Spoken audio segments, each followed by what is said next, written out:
Retention की तारीख, नीलामी की तारीख आ चुकी है। इन सारी तारीखों पर सबसे बड़ी अपडेट। नमस्कार दोस्तों, मैं यश तिवारी, आप देख रहे हैं क्रिकेट फटाफट का 1322वां एपिसोड। आज 14 सितंबर की तारीख है और रोज की तरह आज भी आईपीएल को लेकर दिन भर की 10 बड़ी रिपोर्ट, बड़ी खबरें आपकी स्क्रीन पर हम परोसेंगे। एंड तक दोस्तों वीडियो को जरूर देखिए, वीडियो को लाइक और शेयर भी जरूर कीजिए और चैनल को अभी तक सब्सक्राइब नहीं किया है ना, तो सब्सक्राइब का बटन भी दोस्तों नीचे है, फटाफट हिट कर दो। आईपीएल की हर खबर हर रोज सबसे पहले देते हैं। सब्सक्राइब नहीं किया है तो कर दो, हिट कर दो, बेल आइकन दबाओ। चलिए दोस्तों, शुरुआत कर लेते हैं इस वीडियो के दिन भर की पहली बड़ी रिपोर्ट के साथ। तो ये खबर गुजरात टाइटंस की टीम के हवाले से निकल कर आ रही है।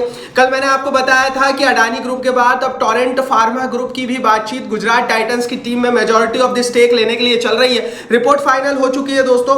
टोरेंट फार्मा ही गुजरात टाइटंस के नहीं नए मालिक होंगे। अडानी का पत्ता यहां भी कट हुआ है। अडानी ग्रुप जितना पैसा मांग रहे थे गुजरात टाइटंस वाले, उतना देने के लिए राजी नहीं था। टोरेंट फार्मा ग्रुप के साथ 51% स्टेक गुजरात टाइटंस के सीवीसी ग्रुप ने शेयर कर लिया है। तो अडानी एक दफा फिर थोड़े से पीछे रह गए हैं किसी भी आईपीएल टीम में हिस्सेदारी लेने के लिए। अभी तक आधिकारिक ऐलान नहीं हुआ है, लेकिन सोर्सेस के हवाले से कंफर्म हो चुका है कि ये जो टोरेंट फार्मा ग्रुप है ये गुजरात टाइटंस का नया मालिक होगा। ये एक फार्मास्यूटिकल कंपनी है और शायद ये पहली बार होगा डाबर ग्रुप के बाद जब एक फार्मा कंपनी आईपीएल के मालिक बनेंगे। आगे बढ़ते हैं दूसरी बड़ी रिपोर्ट की दोस्तों यहाँ से बात करते हैं। तो ये खबर बीसीसीआई के हवाले से निकल कर आ रही है। बीसीसीआई कंटिन्यू करेगा आरटीएम और रिटेंशन के नियमों के ऐलान के डिले को। क्या पूरी रिपोर्ट है बताता हूं। कल ये खबर आई है दोस्तों कि बीसीसीआई अभी तक फैसला नहीं ले पा रहा है कि रिटेंशन और आरटीएम के क्या नियम रहने चाहिए।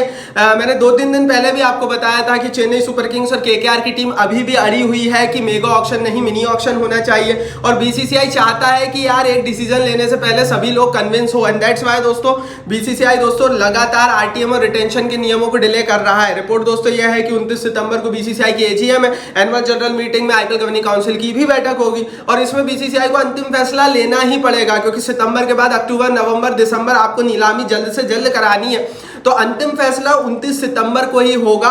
ये कल रिपोर्ट आई है। हालांकि 29 सितंबर को अंतिम फैसला होगा, ये बात मैं आपको पिछले 15 दिन से बोल रहा हूं। इसीलिए बोलता हूं दोस्तों, आईपीएल के लिए जो है ना, किसी भी बीमारी अगर थोड़ी सी बड़ी होती है तो हम स्पेशलिस्ट डॉक्टर के पास जाते हैं। तो आईपीएल के लिए स्पेशलिस्ट के पास ही दोस्तों मैं आपको रिकमेंड करूंगा। आईपीएल की हर रिपोर्ट सबसे पहले देते हैं। सब्सक्राइब नहीं किया तो कर रखो, बेल आइकन दबा कर रखो। आगे बढ़ते हैं तीसरी बड़ी रिपोर्ट की दोस्तों हम बात करते हैं। तो ये खबर दोस्तों निकल कर आ रही है यूपी टी20 लीग के हवाले से।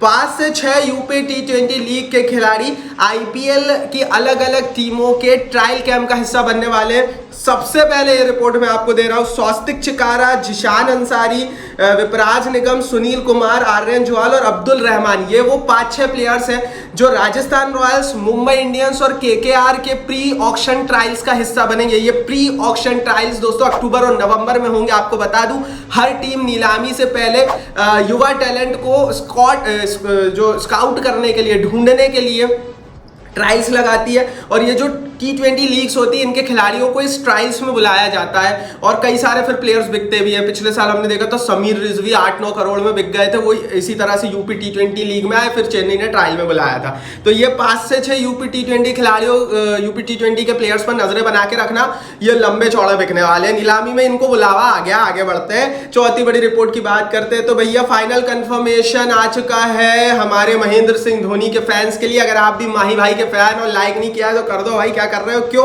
क्योंकि रिपोर्ट कंफर्म हो चुकी है कि बीसीसीआई पुराने रिटेंशन रूल को लाएगी और Mahendra Singh Dhoni as a uncapped player retain होंगे।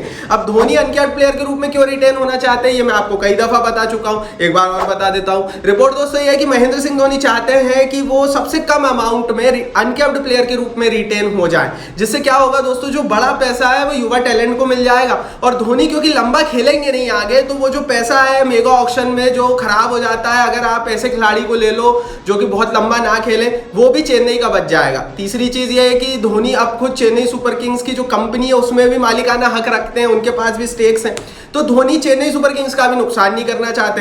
तो धोनी ने भैया ले देकर अपने जीवन में इतना पैसा कमा लिया है कि वो खुद एक आईपीएल चला सकते हैं। दैट्स व्हाई दोस्तों वो कुछ चाहते हैं कि वो 3-4 करोड़ में as a uncapped player retain हो जाए, जितने दिन खेलना है खेले और संन्यास ले ले और युवा टैलेंट को प्रमोट करे। और माही का नाम इसीलिए माही है। जाहिर है दोस्तों, अनकैप्ड प्लेयर के रूप में तभी रिटेंशन मिल सकती है जब ये पुराना नियम वापस लाया जाए। पहले ये नियम हुआ करता था कि अगर कोई इंटरनेशनल सुपरस्टार या कोई भी खिलाड़ी रिटायरमेंट ले लेता है तो बीसीसीआई उसको अनकैप्ड प्लेयर बना देती है, क्योंकि वो रिटायर हो चुका है, अब वो इंटरनेशनल क्रिकेट खेल नहीं सकता, तो वो अनकैप्ड हो जाता है। कैप्ड प्लेयर मतलब जिसको इंटरनेशनल कैप मिली हो, और अनकैप्ड मतलब जिसके सिर से इंटरनेशनल कैप उतरी हो, और यही पुराना नियम वापस आने वाला है। आगे बढ़ते हैं दोस्तों, 5वीं बड़ी रिपोर्ट की दोस्तों यहां से बात करते हैं। तो भैया गंभीर स्पेशल ट्रेनिंग करा रहे हैं इंडिया बांग्लादेश टेस्ट सीरीज से पहले, और गंभीर का फोकस है फील्डिंग। योयो टेस्ट अब इतनी प्राथमिकता भारतीय टीम में नहीं रखता। आज से शायद 10 साल पहले जब विराट कोहली और रवि शास्त्री की जोड़ी थी 7 साल पहले, तब योयो टेस्ट के दम पर ही सिलेक्शन होते थे, लेकिन गंभीर ने साफ कर दिया योयो टेस्ट के दम पर सिलेक्शन नहीं होगा, स्किल बेस्ड सिलेक्शन होगा। अगर आपके पास स्किल अच्छी है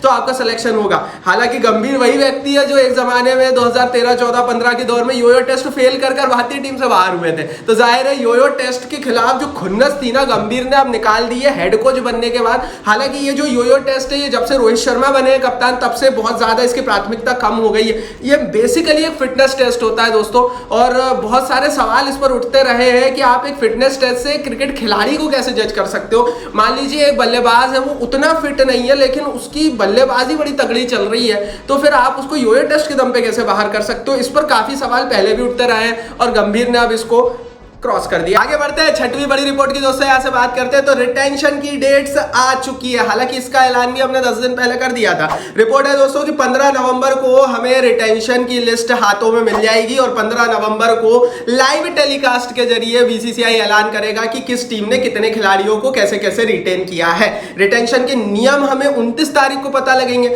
लेकिन कल ही हमें डेट्स पता लगे। हालांकि अगर आपने मुझे इंस्टाग्राम पर फॉलो नहीं किया है ना, तो मैं नीचे डिस्क्रिप्शन बॉक्स में लिंक दे दूंगा। 10 दिन पहले आप देख लो, चेक कर लो भाई, लिंक डिस्क्रिप्शन बॉक्स में। 10 दिन पहले मैंने अपनी रिटेंशन की जो डेट्स है वो आपको बता दी थी कि किस डेट को रिटेंशन होने वाला है। डिस्क्रिप्शन बॉक्स में लिंक है, फटाफट जाइए वहां पर हमें जरूर फॉलो कर लीजिए। अभी अभी नया नया पेज बनाया है तो फटाफट फॉलो कर लीजिए दोस्तों, वहां भी परिवार का हिस्सा इंस्टाग्राम पर बन जाइए।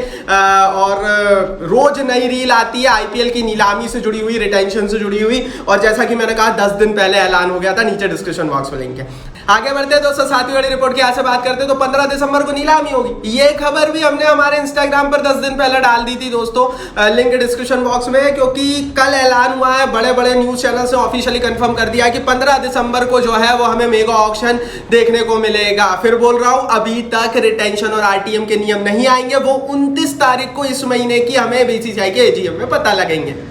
आगे बढ़ते हैं दोस्तों 8वीं बड़ी रिपोर्ट की यहां से बात करते हैं। तो ये रिपोर्ट बांग्लादेश की टीम के हवाले से निकल कर आ रही है। बांग्लादेश की टीम भारत आई हुई है, और इनके जो प्रेसिडेंट है बीसीबी के फारूक अहमद, उन्होंने बीसीसीआई से बड़ी मांग की। उन्होंने कहा कि भैया हमें highest level of security India में प्रोवाइड की जाए। और बीसीसीआई के हवाले से रिपोर्ट है दोस्तों कि बांग्लादेश की टीम को highest level of security assure कर दी गई है। हालांकि दोस्तों आपको बता दूं कि ऐसा हो क्यों रहा है, क्योंकि इससे पहले भी बांग्लादेश की टीम कई बार भारत आई है। दरअसल इन्होंने रिसेंटली दोस्तों बांग्लादेश के लोगों ने कुछ ऐसी हरकतें कर दी है अपने देश में, और जो हरकतें हैं उससे भारत के लोग खुश नहीं है, एंड दैट्स व्हाई इनको अब लग रहा है डर कि इंडिया में इनकी टीम आएगी तो अटैक होगा।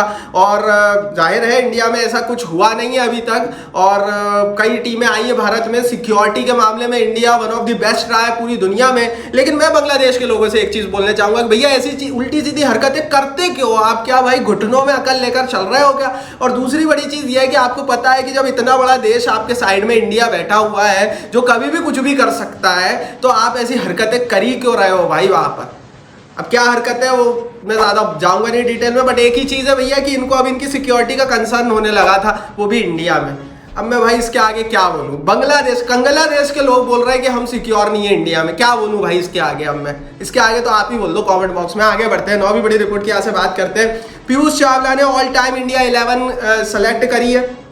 सचिन, रोहित, सहवाग, विराट, युवराज, महेंद्र सिंह धोनी, कपिल देव, अनिल कुंबले, बच्ची बुमराह और जहीर को इस ऑल टाइम इंडिया 11 में जो पीयूष चावला है उन्होंने अपनी जगह दी है। आपके हिसाब से इंडिया के ऑल टाइम 11 में आपके 11 कौन से खिलाड़ी हैं अभी तक के इतिहास में? बता दो कमेंट बॉक्स में। वैसे इतने खिलाड़ी खेलने आए हिंदुस्तान की टीम में, ऑल टाइम 11 बनाना एकदम लगभग नामुमकिन है। आगे बढ़ते हैं 10वीं बड़ी रिपोर्ट की बात करते हैं। पृथ्वी शॉ ने 16.5 करोड़ का घर खरीदा है। 4 BHK प्लस थिएटर होम इन्होंने मुंबई में खरीदा है। पृथ्वी शॉ की ये खबर बताना इसलिए जरूरी है कि भाई दुनिया में कोई कुछ भी कर सकता है। पृथ्वी शॉ एक समय ऐसी स्थिति में थे कि उनके पास उनके किराए के घर का किराया चुकाने का पैसा नहीं था। आज की डेट में दोस्तों वो मुंबई के सबसे पॉश इलाके में 16.5 करोड़ रुपयों के घर के मालिक हैं। तो ये बताता है दोस्तों कि दुनिया में कभी भी कुछ भी हो सकता है। और बेशक रिसेंटली पृथ्वी शॉ पिछले 3-4 सालों से काफी खराब फॉर्म है। रिसेंटली वो एक कंट्रोवर्सी में भी फंसे थे जिसमें रोड पर काफी तमाशे हुए थे, वीडियो वायरल हुआ था। लेकिन भैया शॉ साहब के लिए लाइक तो बनता है। यदि दिन भर की 10 बड़ी खबरें भाई फिर बोल रहा हूँ, इंस्टाग्राम पर ज्वाइन नहीं किया, फॉलो नहीं किया है तो लिंक डिस्क्रिप्शन बॉक्स में कर लो दोस्तों। इस वीडियो को लाइक और शेयर करो और सब्सक्राइब नहीं किया तो सब्सक्राइब बटन नीचे हिट करके बेल आइकन